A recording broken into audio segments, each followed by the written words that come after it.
So it's great to be back in Durham. The construction company that I co-founded several years ago has been appointed to refurbish a number of the lecture theatres in the geography department. So I thought it would be interesting to come across and see what they were doing and maybe do some snagging, make sure they were working to good standards.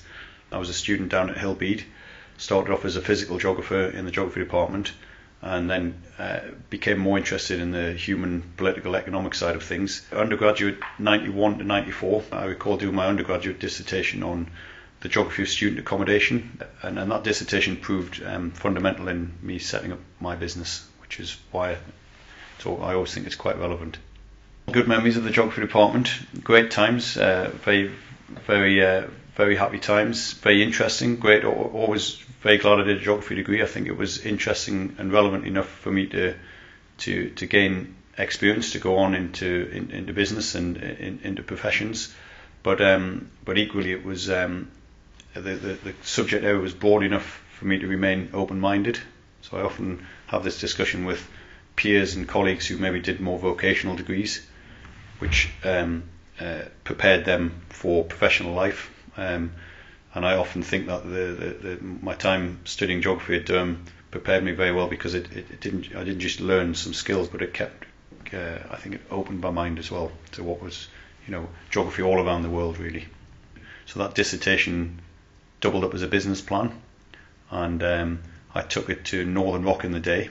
I had £2,000 inheritance from my grandmother, and with that business plan I was able to borrow sufficient money to buy my first property in Boburn, so a little mining village outside of Durham. So part inspiration, but part the dissertation was an essential part of me founding what is now a property development, construction, property management business with around 300 employees. It's always good to see alumni back in the department.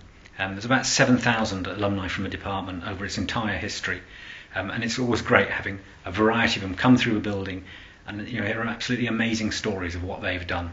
And in marries Ian sort of as a local boy coming through here, travelling the world, coming back. It's a fantastic story. We pride ourselves on having world-class teaching facilities, and we've had teaching labs rebuilt in the last decade with state-of-the-art facilities, and this brings the general teaching rooms up to that standard with the latest audio-visual facilities, the latest digital media, and the latest interactive features.